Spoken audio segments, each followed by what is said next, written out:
The point is, it's a human problem. Humans have invented these conformations. They do not exist naturally in nature. Nature will never propagate an extreme conformation. It's humans have invented them, selected them. We love them. We cherish them. We have commoditized them. We make lots of money from them. We get personal glory and satisfaction from winning prizes off these. We get intrinsic and external motivation from other people telling us how wonderful our dog is, the dog without a muzzle or a tail or with deep skin folds or whatever. So essentially, that's where it's come from, and it's all about humans, which is why the three of us are here today talking to other humans, because change can only happen between the ears of each of us.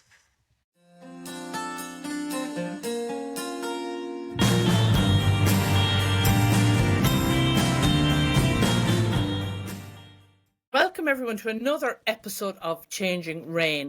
This week we're absolutely delighted to have with us Professor Dan O'Neill from the Royal Veterinary College in London. Now, Dan is a Professor of Companion Animal Veterinary Epidemiology.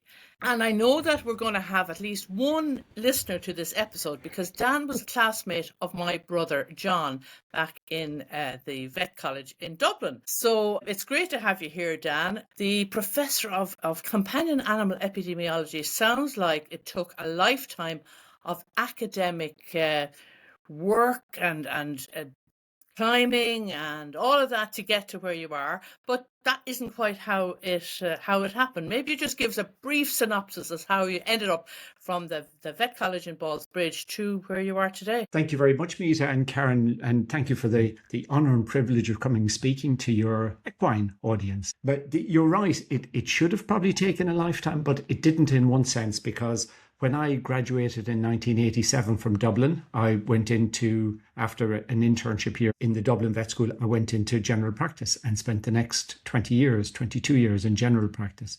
So it was really only in 2008 when the Pedigree Dogs Exposed program came out that gave me the push to think that actually, as vets, we can do wonderful work helping animals one by one, but we can also do wonderful work helping animals at a population level. And it seemed to me that the problems of extreme conformation in dogs and cats and other species needed to be dealt with at a population level. We were never going to change it one by one, talking to individual people. So I hopped across, did a master's, did a PhD at the Royal Vet College, developing a research program called VetCompass, and I've stayed on there since. And over the years, because you're there and you're doing stuff, you get promoted and eventually you end up as professor. It's kind of inevitable. But that process was probably, I got my PhD in 2014, so it took maybe 12 years rather than a lifetime to get there.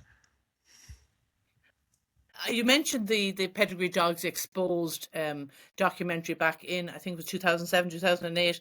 It was shocking at the time. I wasn't really involved in the welfare world. I was probably still where you had been in general practice. I was an equine vet, just doing that one by one, treating the animals in front of you, but not really thinking about the bigger picture. So I take it that was a kind of a light bulb moment for you. You might just give our listeners a little bit of a flavour of what that documentary told us about the world of pedigree dogs. Yeah, it's a really good question. And it's only now I've come to fully understand why that program had such a huge effect. So at the time I was in practice, I had my own practice for 12 years at that point in Petswood in Kent, where I still live. And that veterinary practice was small. I knew all my clients, and I was into the cycle of animals with extreme conformation being presented. And then when their lives would end, you have the chats with the clients about maybe the next time getting an animal with normal conformation, and inevitably they end up with the same type of animal again. And it's heartbreaking. Since then, we've done some research on this. There's a whole topic area of moral injury and moral distress among vets in practice and veterinary nurses in practice, from this constant cycle of suffering that's being presented that we really can do very little about. That program came out. It was a BBC program. It was in August of 2008. Probably one of the biggest motivators for me making the change was the fact that I watched it with my daughter. My daughter was 8 years old at the time, Rhoda. And she looked at me and she said, "What are you doing about this?" And the answer was, I was part of a profession that actually was at that point in time underpinning and supporting extreme conformation, because we were doing what we could to help these dogs. So we were doing surgeries for removing skin folds or BOA surgery. And in effect, we're supporting, promoting extreme conformation. Those dogs could not exist without veterinary intervention. 80% of bulldogs are born by cesarean section. So the dogs literally could not exist without vets being involved. And vets are doing a wonderful job, and our role is to perform these clinical acts. But we also have a wider and deeper professional responsibility, and that's to try and stop them happening in the first place. So we should not need to do these surgeries. And now I see every time that a BOA surgery or a skin fold surgery or a tail surgery or a spinal surgery on a French bulldog or dachshund is done, every single one of them is a failure of humanity, a failure of the veterinary profession, a failure of any organization that espouses to be welfare. But the key learning I had was that it was my daughter looking at me, and that has stayed with me. And now I see the issues of extreme conformation, and we can talk about whether that applies to horses, goldfish, hamsters, cats, but it probably applies across the board for companion animals. The point is, it's a human problem. Humans have invented these conformations. They do not exist naturally in nature. Nature will never propagate an extreme conformation. It's humans have invented them, selected them. We love them. We cherish them. We have commoditized them. We make lots of money from them. We get personal glory and satisfaction from winning prizes off these. We get intrinsic and external motivation from other people telling us how wonderful our dog is, the dog without a muzzle or a tail or with deep skin folds or whatever. So essentially, that's where it's come from, and it's all about humans, which is why the three of us are here today talking to other humans, because change can only happen between the ears of each of us. Yeah. So Dan, you said that when you saw that program, you went off and did a master's and then a PhD, and you created something called VetCompass. Can you tell us, I've not come across VetCompass, can you tell us a bit about what that is and how that helps us change our understanding of animal health and animal welfare? Yeah, really good question, Karen, because it's quite a long story. So essentially, Mita, you and I and John went to the same vet school, right? Epidemiology at that point in time probably wasn't the most exciting of the topics, let's put it like that we were taught. That's probably a gross understatement. But essentially what I was aware, though, was that we did need to do something at a population level. So I went to the Royal Veterinary College. They did a Master's in Veterinary Epidemiology with the London School of Hygiene, and that teaches you the principles of understanding the world from a population point of view, and that is a totally different perspective to understanding the world from a one-by-one animal clinical point of view. So populations, we can look at how long different types of animals live, for example. So we have done, and we'll come back to VetCompass in a second, but we've done VetCompass studies on how long different dog breeds live. So from the first year of life, if we take them in blocks of years, dogs overall live 11.2 years from the first year of life. There are some dog breeds that will live longer than that. So miniature poodles will live maybe 2-3 years longer than that. Bulldogs and pugs live 7 to 8 years. French bulldogs live 4.5 years on average, and that is the cost of extreme conformation. Individual owners may have a French bulldog that makes it to 9 or 10 or 11. That's the individual perspective. The population level information just gives you a totally different view of the world, and it shows you the scale of suffering and the loss of life and quality of life that's driven by extreme conformation. So getting back to VetCompass. So VetCompass, essentially I had left veterinary practice, and really the only skill I had was that I was a primary care vet. The world at that point for vets was driven by evidence from referral studies, because the research that was done up to that point in 2009, 2010 was done by researchers in universities who were dealing with university caseloads, and who also perceived that you needed to have cases that were well worked up to do research on. And that's absolutely fine if you're interested in reporting and understanding referral cases and well worked up cases.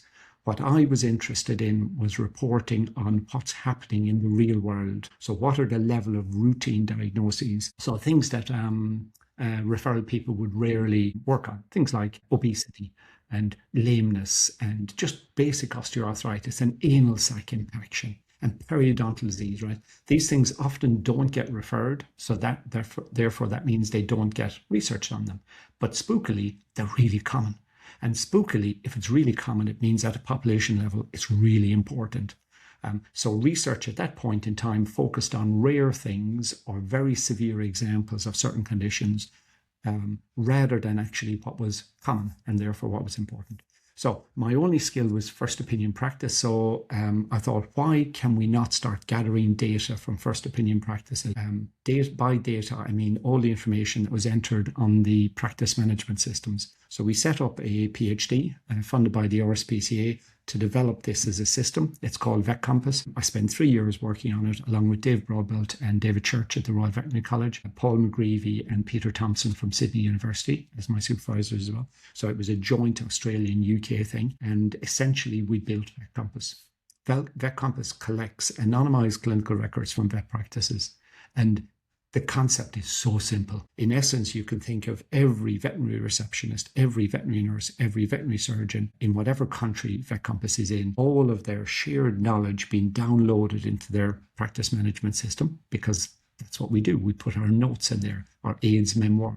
And we've simply uploaded all the brains and experiences of all those vets, vet nurses, receptionists into a single database. In the UK, we have currently 25% of all vet practices feeding us in every single one of their records, the anonymized parts, so the notes, the demography of the animals and the treatments, every single night into VetCompass. It's also set up in Australia. So we have all the vet schools in Australia that are doing as a collaborative. We've just set it up in Singapore, and there are plans now to set it up in several other countries, including Ireland, where we've just started a fellowship in UCD to do this. So essentially, it is a huge database. In the UK, currently, we have just over 30 million animals in VetCompass. About 16 million of those are dogs. Started with my PhD in 2010. So already we have 15 years of cohort data over time following these animals. So this thing, it's amazing. It's an acorn that has just grown. And I would say now it's a sapling.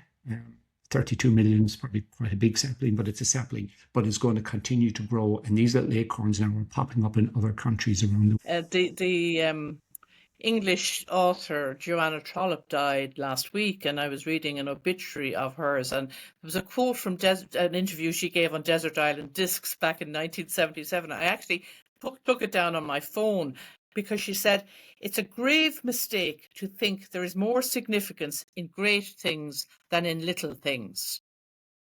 And that's wonderful. Osteosarcoma that's only seen in, one dog in a million. It is. It's about the simple things.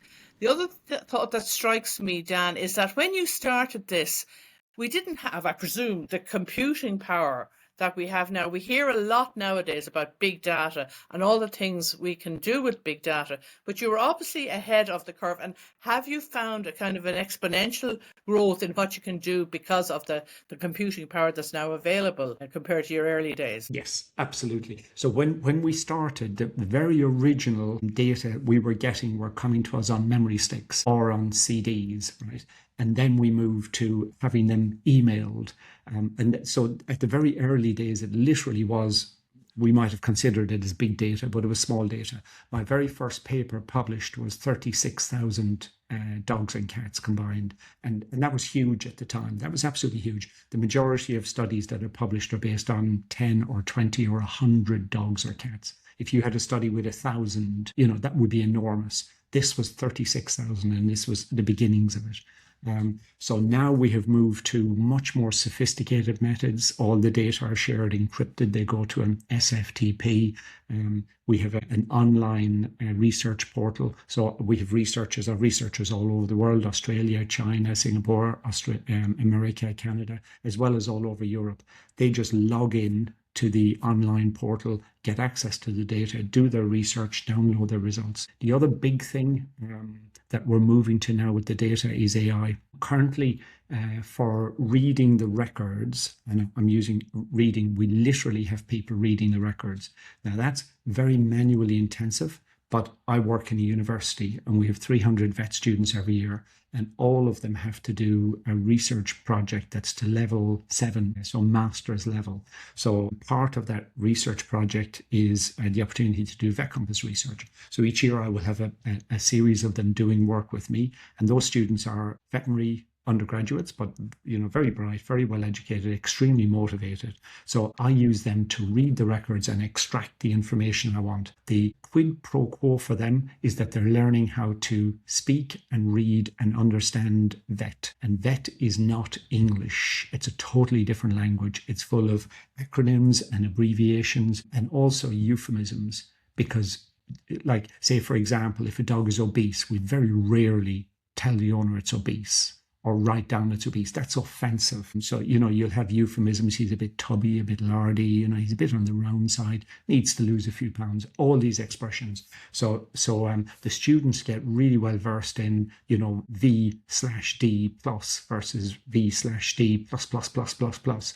And once you get it, you just read it like you're reading English. So essentially what we're now doing is moving to AI that will read these records for us. But the students get lots of benefit and learning from doing the manual thing as well. So we're ending up doing both, and it is developing all the time, and we're getting newer and newer and newer methods. Basically, it's the big data revolution, and we just happen to be on it a little bit early from a veterinary perspective, which is really good. Dan, I've been told that you have a memorable quote, which is the first step towards enlightenment is accepting that everything you know is wrong.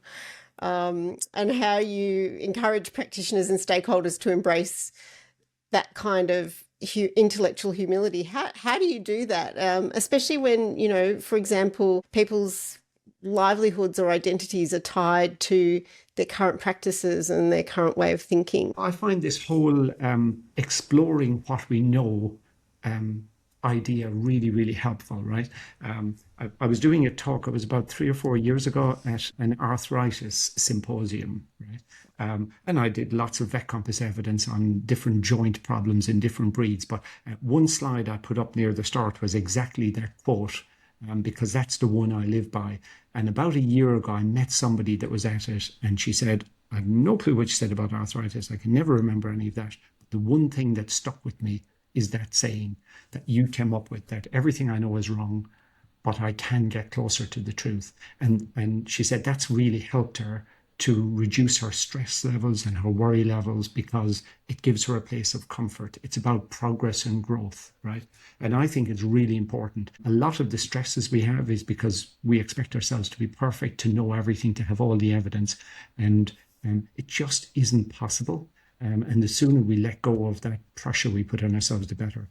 So from a veterinary perspective, as I said, one of the drivers, the trigger for me leaving practice was the extreme conformation. But one of the drivers for about 3 or 4 years before that had been my increasing frustration with the level of evidence we had in veterinary practice. I could see, and often it was when I'd have vet students, undergraduates, or the people who are trying to get into veterinary college, they're watching me, and I'm listening to the stuff I'm saying to the clients, and I know I believe what I tell them. But if the students ask me afterwards, what's the evidence for that? The answer is, well, there isn't any. I just believe it. So the clients will come in and ask, well, should I get my bitch neutered? And I'll give my answer. At what age should I get them neutered? I'll give my answer. Should they have a season first? I'll give my answer. But there is no evidence whatsoever for that. And those clients might well go to the next consult right next door to me and see one of the other vets in my same practice and get totally different answers, because that person believes what they say as well. So we live in a world of belief, but really we should, certainly in veterinary medicine, we should have some underpinning science behind it. And most of the time we don't.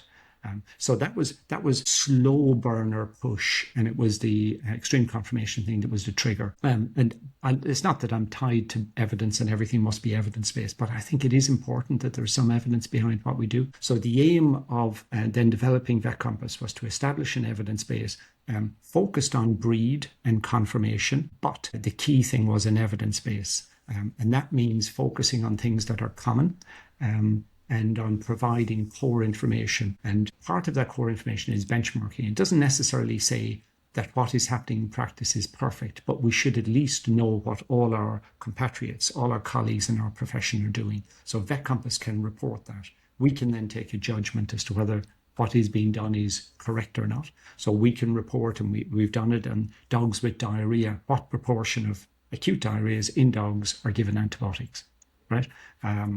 And we can report that.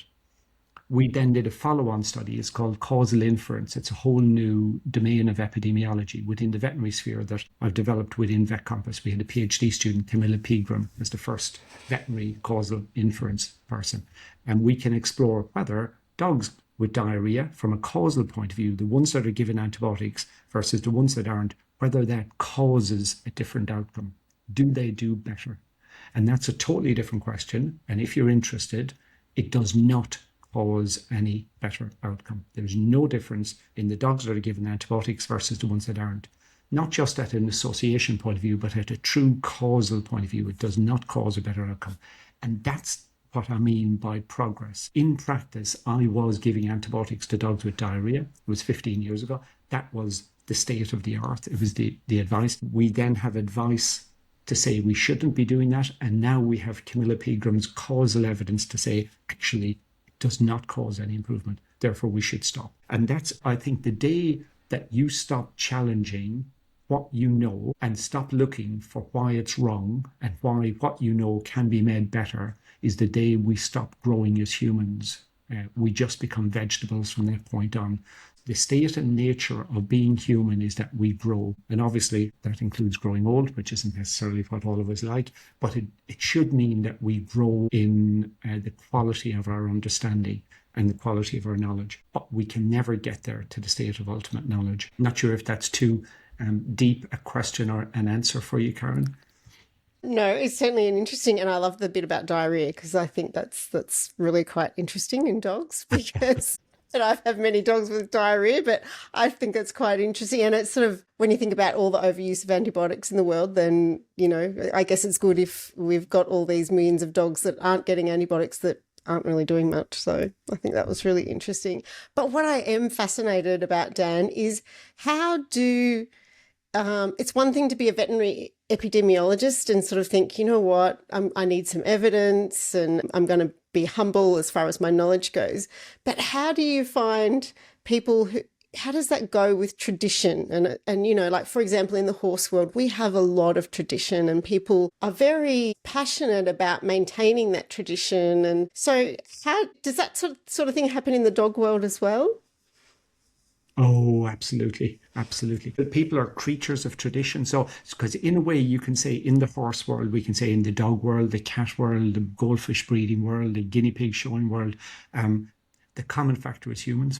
We think they're different worlds, but they're not. They're just humans. And then we have a different context maybe, but it's all about humans. Tradition's an interesting thing. People like normal, and whatever currently happens, that becomes normal, and normal is seen as good.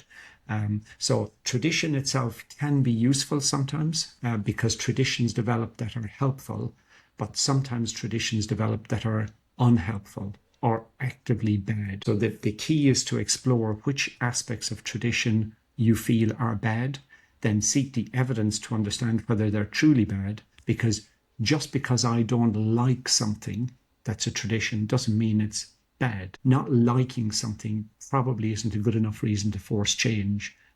But if we can see that there is active evidence to say that a certain tradition is bad, then we can challenge it. So we had a tradition for decades and decades of docking dogs. And these are pet dogs, so not dogs that were used for hunting, where you might come up with some form of argument that perhaps having a tail meant that they were more likely to get the tail cut and bleed. I could also extend that argument and say, well, sometimes their paws get cut, so maybe we should chop their legs off as well. Some of these arguments are a little bit spurious, but there is an argument. But if it's a pet dog, it really is challenging to say that I have a pet Jack Russell and I need to chop its tail off. That's pure tradition. And when we first stopped chopping those tails off, a lot of people found that Rottweilers and Dobermans and Jack Russells just didn't look right. That was tradition. We had normalized a mutilation, and that was quite hard to break that. It took maybe a decade really to get people around.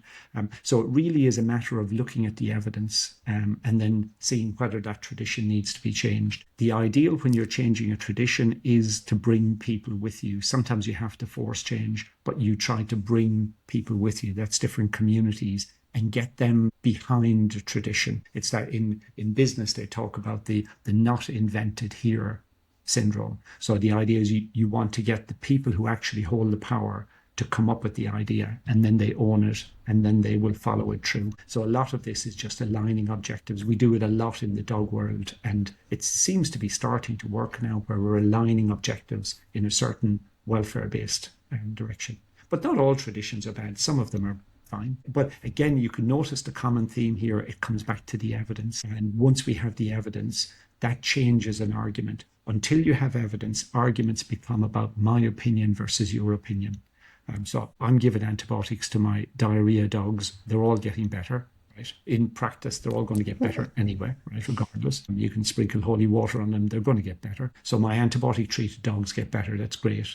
Somebody else is not giving antibiotics and those diarrhea dogs get better. It just becomes opinion. It's an argument you can never win. So you end up getting the evidence. Now we have the evidence to say antibiotics are or not beneficial, and it breaks the loop, this pointless cycle of argument. It breaks the loop because the evidence says there is no benefit. Therefore, now we can move on to stopping using antibiotics. And the same would apply with any other aspect of tradition. You break the loop with the piece of evidence. And I suppose that the follow on from that then, with the brachycephalic dogs and these other undesirable conformations that lead to health problems, you are developing and have developed the evidence to show that these animals, as you said earlier, their lifespans are shorter, they live lives of misery, and therefore something has to change. And you have the evidence now to say this is what needs to happen. Is that the same trajectory? Yeah, it's a wonderful example in a way that you've come on to, Mita, because there is a tradition there as well. And the tradition is really hard to break. And it took me about 5 years to twig that. There's another researcher at RVC called Rowena Packer. We work together very closely. Rowena is really strong on what's called qualitative research. So qualitative research is understanding human motivations for what we do. And I work on quantitative research. Quantitative means counting stuff. So counting how many dogs have brachycephaly, flat faces, or counting what proportion of those dogs have BOAS, which is the severe end of the respiratory problems. All dogs with brachycephaly have respiratory problems by definition, because if they didn't have respiratory problems, why would nature ever bother giving a dog a nose if they didn't need it? If we could just magically chop it off, as humans have done, and there was no ill effect on the dogs. Yeah. So essentially, we're combining those two. And for the first 3, 4, 5 years, my PhD was based on breed. It was funded by RSPCA, and we were looking at different breeds and comparing the health of different breeds. Now, it took me probably about 5 years to start to twig we were not likely to get much change because of tradition. Breed is a tradition. Breed doesn't exist in nature. So breed is a concept. In the 50s, 60s, and 70s, humanity invented it. Didn't exist before that. There were types of dogs. So we had retrievers, but it didn't matter what they looked like so long as they could retrieve. And we had pointers. And so basically we had dogs that performed a function. And then in the 1860s, 70s, 80s, humanity got rich. And we got so rich that we could keep dogs that no longer had a function beyond just existing for our pleasure. Part of that then spread on to dog showing. So we were so rich we wanted to compare our dogs versus other people's dogs and show that our dogs were better. So as part of that, we had to invent something to measure them against. So we invented breed, and we wrote a breed standard, and we said what the perfect example of each breed would be. And there was a gold rush on to invent new breeds. So legions of these new breeds were invented. So people went out looking for the odd animal out there with some sort of genetic mutation. They didn't really know about genes. They just knew that this animal was born and it didn't have a tail, or it had excessive skin, or it had a ridge down its back, or whatever. And then they inbred those dogs, mother to son, again and again and again, to try and fix those attributes. And you created a new breed. Kennel Club, UK Kennel Club currently has 226 breeds. The FCI, the International Dog Group, has 356. Within VetCompass, we've got 800 different dog breeds, because humanity is inventing more and more all the time. We're inventing cockapoos and labradoodles and cavapoos. So essentially, breed is part of our belief system. From the moment any of us were born, unless we're older than 170 years old, which I'm getting close to, then breed has always existed. That means we cannot imagine life without dog breeds. Just can't happen. Our normalization doesn't allow it. So it took me a long time to realize that arguing against breed will never work, because it's part of our tradition and culture. And the second thing is, it doesn't even exist in the real world. It only exists in our head. So somebody who doesn't know much about dog breeds might look at a Boston Terrier and a French Bulldog and say, well, they're the same thing. They're kind of the same thing. It's only once we invent and learn and teach ourselves the concept we see it. But it doesn't exist in nature. It's just an invented concept. And you cannot fight that. And in essence, it also is part of the realization that it's not the breed that's the problem. The dog doesn't know it's a French Bulldog. Right? What the dog knows is, I haven't got a nose and I can't breathe, and therefore I can't exercise, I can't sleep, and I'm constantly going through like every minute of every day of my life I'm suffering. And it's the conformation that's the problem, not the breed. The breed is what legitimizes the conformation. Humans aren't setting out to breed animals that suffer. They're setting out to breed and acquire and own animals of a breed, which is this mythical concept we have in our head. And the penny kind of dropped with me that we should be able to lean in, support, align with that tradition, that somebody wants to own a French Bulldog, but just redefine what a French Bulldog is. So in other words, it's now a dog with a nose and a tail and a bendy spine and flat skin. And that's what we're doing. So in essence, we're saying, crack on, folks, own French Bulldogs. But French Bulldogs are now going to be dogs again, as opposed to this other creature that they've become. So a dog is a creature that has a nose and a tail and a bendy spine. We all can visualize a dog, but the current French Bulldog is not a dog, nor is a pug, nor is a Shar-Pei. They're something else because they've lost some of their dog attributes. They've lost some of their dogginess. The standard thing when I'm talking about the innate health concept is, the question is, how dog is your dog? And like, sadly, so many dogs are no longer dogs. And we've done that as humans. Dogs have taken 10 million years to evolve, and they have evolved. And it doesn't matter where you go in the world and which species of dog you look at, whether it's a dingo or a coyote or a fox or a wolf or a hyena, they kind of all look identical. If I came from Mars and landed on this planet and I looked at those different species within dogs, I would say they were all the same thing. But if I looked at the different breeds of one species, domestic dog, I would say they are not all the same species. A Chihuahua definitely is not the same species as a Great Dane. And that's on us as humanity. But it's on us as humanity to reverse that as well. So basically, that's why your question, Karen, was really good about tradition. Basically, it's leaning into tradition because you cannot change it and saying, yes, breed is fine. But actually, breed should also be fine for the dog, and really isn't. And you may well get some examples of this in the horse world as well, where maybe less so on the racing or performance horses, but certainly in some other types of horses where we're starting to go down that line of weird is wonderful. You know, in other words, something that's not a horse, that doesn't actually have all the physical attributes of a horse, is somehow okay. I think a bit of that in the Arabian breed. I think there's a bit of that in that particular breed. But that's the only one I can think of off the top of my head. And I have to say, but you've mentioned it a couple of times, that basically what we have done metaphorically is chopped off those dogs' noses. I think that's a really, really powerful image. We've done it through selective breeding, but that's what we've done. And you mentioned just there now about your innate health concept, which I think is a really, really important thing. And I'd love a couple of minutes just to hear about that, and then maybe we can see about the horse world and whether we can spread the gospel there. Spread the gospel is right, yes.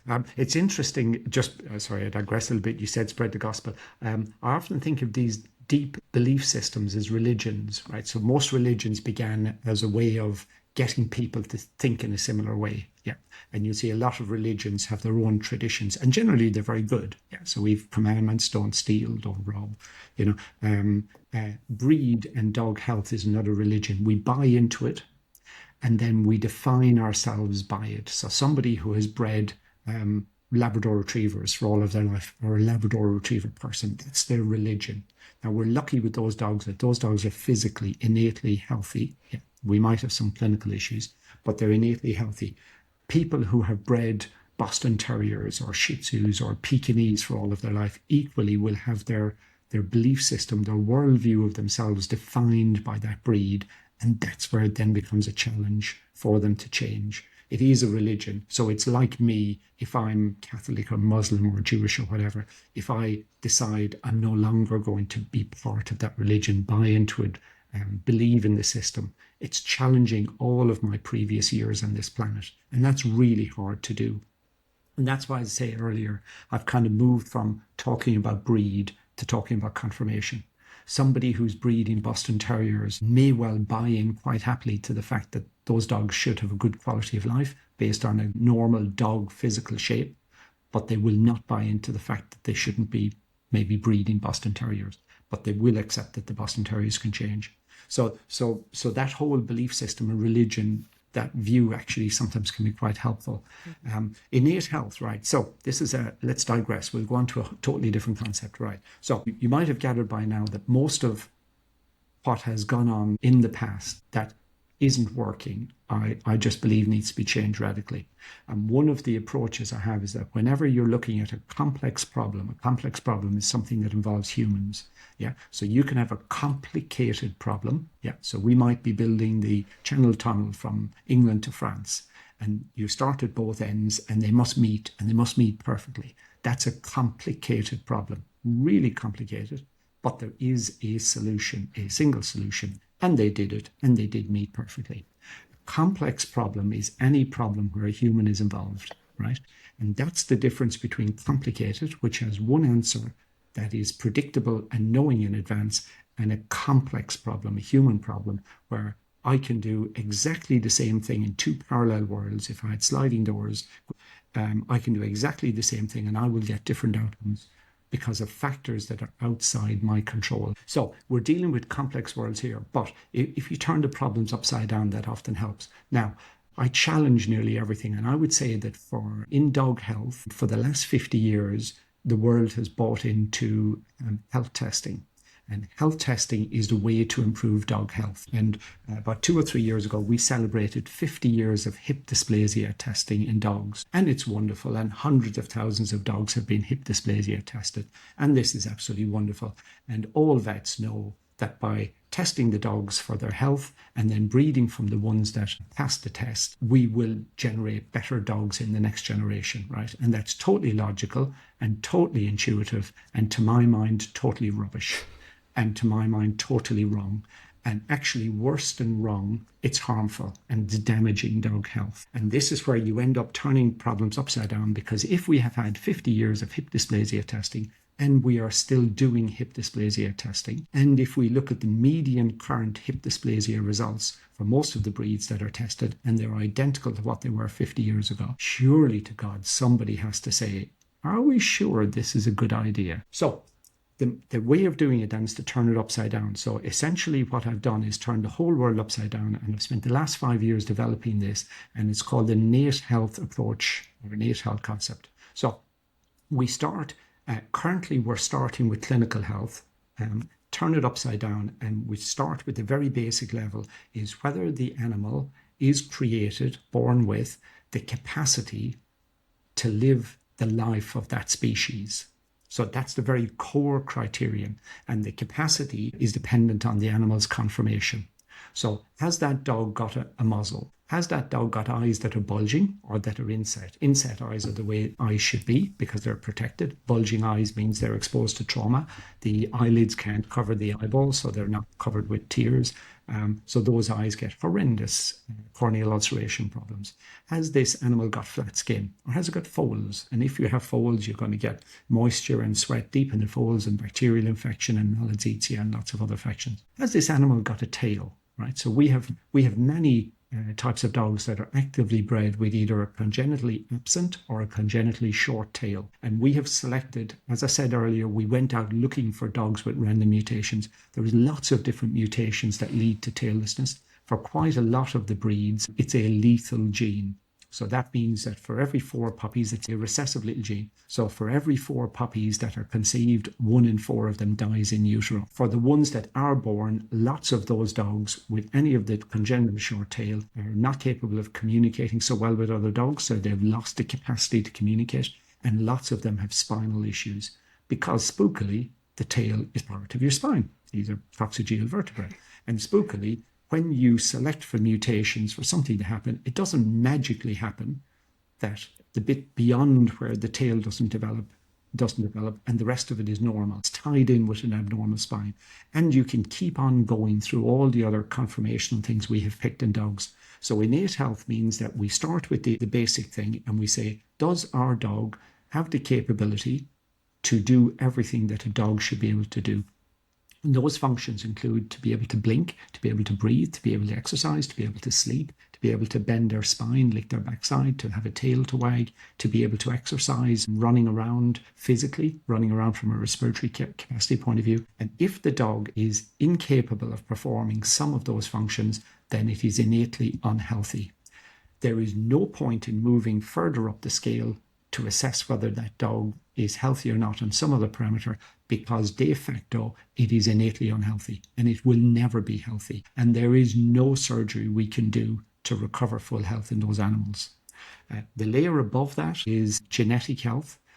And as I said, we have actively selected for genetic diseases to create new types of dogs based on a conformation. We also have a second type of genetic ill health, which is genetic diversity, where we have actively bred for generation after generation, mothers back to their sons, and actively inbred because it was deemed to be a good thing to do. It was line breeding. It was deemed to fix attributes. And it certainly does fix attributes, but it also fixes lots of diseases and it reduces genetic diversity. And currently we have lots of the modern breeds where they have huge issues with fertility purely because the genetic diversity is so low. Mm-hmm. The layer above that, there's 4 layers. The layer above the genetic one is early years socialization. That's not innate. That's an environmental one. And we have lots and lots of dogs with severe behavioral issues because, say, for example, they're bred without any socialization. In the UK, we have a lot of dogs imported from Eastern Europe and from Southern Ireland, actually, as well, where those dogs are mass produced. Not that the mass production is a problem. That's not. That's fine. It's whether it's well done or not. And if you have mass production where they're just farmed and there's no human contact, those dogs will have socialization problems. And then the layer above that, if we have good innate health, physically conformation, and we have good genetic diversity, and we have good socialization, the final layer is clinical health. And clinical health is, let's imagine dogs that we're testing them for BOAS, respiratory function grading. Wonderful system developed by Jane Ladlow at Cambridge Vet School, assesses dogs for clinical BOAS. And that is a clinical test to rule out animals, to rule in animals for surgery if we want to do that, or to maybe select which animals should be euthanized on welfare grounds. But what the veterinary profession signed up to, and it seems intuitive, is that we start at the top level and we check animals for BOAS, and then we decide if they have BOAS, they shouldn't be bred. If they don't have BOAS, they should be bred. But that completely misses the point, because if they haven't got a muzzle, the next generation is just as likely to have BOAS. And that's what innate health is. It turns the whole thing upside down. And basically it challenges, there are, in dogs that have good innate health and good genetic diversity and good socialization, yes, there is a huge role for genetic testing. Let's say testing for some high prevalence diseases within certain breeds. But there is little point in screening French bulldogs for degenerative myelopathy, so a genetic disease, using a genetic test. That's useless. It's the wrong gene in that breed anyway. It's developed in different breeds. But even if you believed in it, there's little point in doing that when the dog itself has failed all the layers below, and it physically, innately doesn't have a body that's compatible with a good quality of life. So that's what innate health is. And that can be applied. We're now applying that not just to dogs, but applying to cats. It can be applied to any of the companion species, and it could be applied to horses. But it really only matters, this is a weird one, it really only matters for companion species, because species that aren't companion, it means that humans either have no involvement with them, so the wild species, or if they're domesticated production species, it means that we're selecting them based on production. And that usually means that the capability to do whatever they're doing is still important. So the ability to grow, or the ability to produce milk, or the ability to produce wool. So we haven't actively set about reducing their innate capacity. It's only, and this is the paradox of life, this is why it's always a human problem, it's the paradox of life, that it's only our companions that as humans we're happy to remove the capacity to have a normal life on, because they're our companions, and we can celebrate the fact that we have a dog that we see as not wanting to take exercise because it hasn't got a nose. From the dog's perspective, the dog naturally wants to run and play, but the reality is the dog is incapable of taking exercise, and we conflate those two. I don't know in Australia, Karen, but certainly in England there's a thing on Saturday mornings called park run. It's quite common in Ireland. I do park. So, yeah. So I did last 2 weeks ago. It was a really foggy morning. I should call it park walk, because I'll run a bit, walk a bit, because I'm not very fit. But I love it. And I've done it now for 5 years. Saturday morning wouldn't be Saturday morning without it. But 2 weeks ago, I was doing a talk, and I thought, there's lots of dogs at parkrun. So at the end of parkrun, I just took a photograph of the ending with all the people and their dogs. There were 6 dogs in the picture, 4 cockapoos and 2 Labradors. And then off the picture, you couldn't see it, off the picture there was 2 people holding their dog, just watching their husband or child or whatever must have been running. One was a Dachshund, one was a French Bulldog. And that's what innate health is. The dogs that are running in parkrun are the Labradors and the Cockapoos. It's not about whether you're a pedigree breed, a pure breed. It's about whether you're a dog. And the animals that are not running are not dogs. They're something else. They're French Bulldogs, Dachshunds, but they're no longer dogs, because part of it is because we deem it lovely and cute, whatever, but these are our companion animals, and we love the fact that they're not a typical dog. But from the dog's point of view, I don't think any dog would say, if they were asked, I love not being a typical dog. I love, like French Bulldogs, English Bulldogs, Pugs, they can't turn around and lick their backsides. So you see these videos on YouTube of these dogs rubbing their backsides up and down walls. I mean, the frustration and the suffering, the lifetime of suffering those dogs must go through, but it's invisible. And in fact, even when it is visible, we just think it's funny, it's cute. We have loads of videos online. You just go online, you can look at them of flat-faced dogs having to sleep sitting up. Because if they lie down, their neck kinks and they can't breathe and they choke, or they have to sleep with like something like a Kong toy, a rubber toy with a hole through it in their mouth, because they've learned that if they go to sleep without that, they just can't breathe. The sleep apnea in those dogs is horrendous, but humans find it funny. This is really cute and funny. So it's, so this is tradition, and part of the innate health approach is to try and make explicit what is currently invisible. We don't see it. In fact, when we do see it, we see something funny and cute and adorable. So this is not... Dan, that's such an interesting concept. And I wonder how that maps across to horses. Like, obviously, we still use horses for racing and sport and things like that. But I do notice that, there are people who are talking about things like fragile thoroughbreds who don't have a long career of racing, and there's some congenital issues that have been found in some horses' necks, in some breeds, and that's kind of linked with hypermobility and things like that, and flamboyant movement. So could you talk perhaps a little bit about innate health in horses and how it might map across?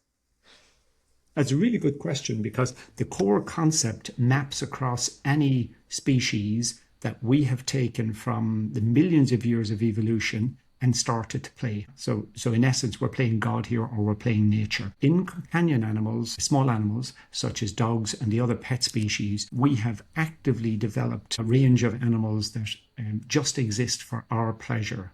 Right? So they don't have to do anything functional. Back in the day, a lot of dogs were functional. They were guarders, retrievers, pointers. So they had a function, and that function required them to be physically healthy. The modern companion dog, lots of people obviously still do get dogs that they want to go out and walk and take exercise with, but a lot of people get the modern companion dog for a different purpose, just to be a dog, just to feed their need for messaging that they've got from social media or from advertising. It's the ownership of the dog rather than the dog doing functional dog things. And that means that we can then have dogs that are innately unhealthy, so innately sick, dogs that are not able to breathe, dogs without noses. Owners will perceive those dogs don't need as much exercise, so that's wonderful. I can fulfill my ownership of dogs, but without doing anything, because it's rainy out there and it's wet and maybe I don't want to go walking. Horses, and it's interesting the way you framed your question on horses, because the horses are being selected, but they're not being selected to be non-functional pet animals by and large. They're still selected for a function. So you had said maybe about some foals being selected towards hypermobility of their joints, right? That probably is where you're getting aligned outcomes. Those foals are being selected for whatever function. So it might be racing. I'm not sure there's many draft horses anymore, but whatever function, riding, racing, jumping, whatever. And you're probably getting some dual selection where, as we're selecting for faster and faster, or stronger and stronger, or better and better riding horses, we're getting some other conditions coming in, right? And we see that, say, in chickens, right? Because we're selecting them to grow faster and faster, and to get heavier faster and faster. But we're finding lots of chickens with broken legs. And literally their legs are just breaking because the body weight is too high. So we're ending up with an innate health issue. Their bones aren't capable of carrying the body weight, but not because we're selecting them to be non-functional companion animals like dogs and cats. We're selecting them to be functional, but the innate issue is aligned with their function. So similarly in horses, you just have to look at that from that perspective. It does mean you have a difficulty, because as you pull back from having the high risk of fractures or shin splints or whatever the issues are, it probably means you're also pulling back from the high performance. So you may well find that you're going to get pushback against it. And some people will accept a higher risk of poor innate health and disease because it comes with higher production. And production in this case can mean speed or distance or jumping. But innate health is still the concept that underlies it. It's just the driver is slightly different. The driver is what humans would perceive as a functional outcome, rather than in pet animals, which is just triggering our pleasure in ownership outcome. But back at the start, you mentioned the approbation people get from having a dog that does well in the show ring. The same happens in the horse world, the winning the rosettes, winning the black type races, whatever it might be. So it's back to the humans, isn't it? It's what people are getting out of this relationship, or this having this animal, however it's come about. Yep. Everything is human. So the animals exist. So they're born, they live, and they die. In dogs, 85% of dogs die by euthanasia. So even their death is down to us. This is all VetCompass information. So everything about a dog's existence is down to us. Their lives are completely controlled by us. So we neuter them, so their reproduction. The fact that dogs are of a breed means that they often people, it's funny, the misconceptions people have. I speak to people and say, why do you think a French Bulldog is born a French Bulldog? And they'll tell me, the parents only breed with other French Bulldogs. They would look at an English Bulldog or a Greyhound and say, well, I don't like the look of you, I'm not breeding with you. It's the misconceptions. It's fascinating, absolutely fascinating. And you'd say, they'll say, well, a French Bulldog is a natural breed. Really? Okay. So Noah had his ark and he had his little ramp, and the little French Bulldogs went up pair by pair holding their little paws, and followed by the pugs and followed by the English Bulldogs. It really is hard to unpick a lot of these misconceptions that these dogs have been around. And in the Bible, in the Garden of Eden, there was little Shar-Peis and Rhodesian Ridgebacks and German Shepherds.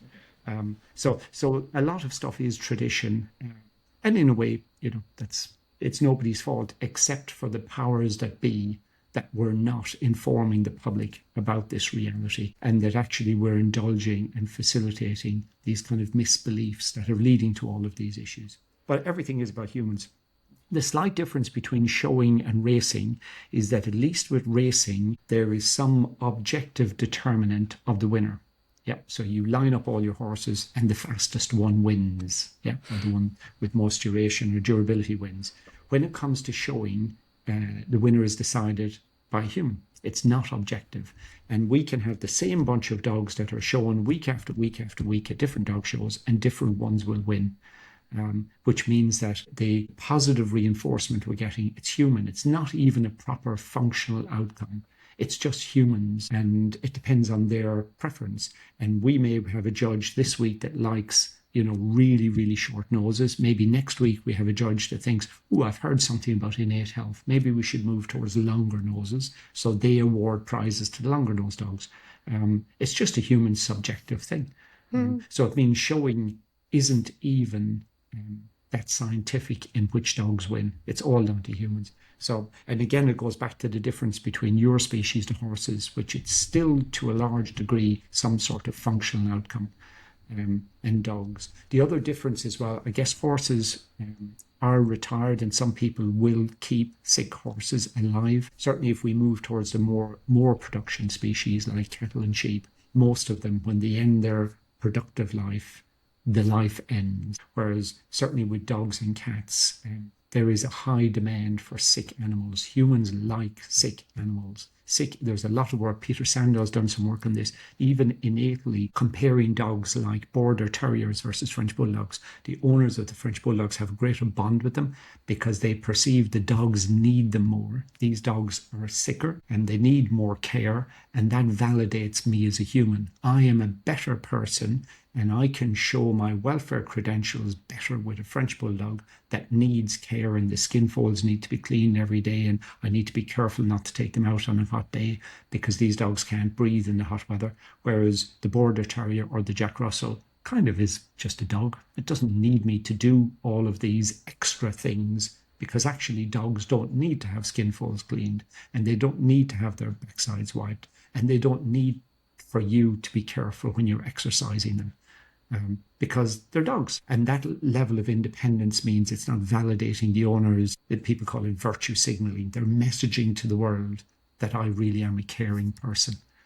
And that's a really difficult one to get over, because the owners of these dogs really are caring people. They love to look after these dogs. And there is a very strong argument that that is good welfare. They are caring for the dogs.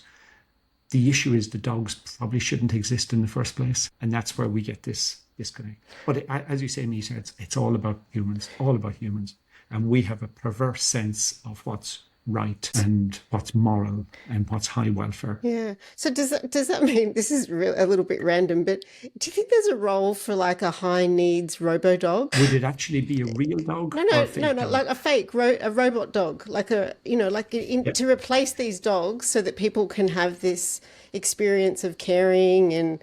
Don't exist. So there's lots and lots of different. There's in practice. But I digress a little bit. But there's another species called rabbits that people treat as pets. And it was probably maybe just as well I left practice because I wasn't a very good vet as a businessman. Because everyone who would come in with a new rabbit, I would suggest to them to take it back to whatever pet shop they bought it from. Because lots of those rabbits have a horrendous life.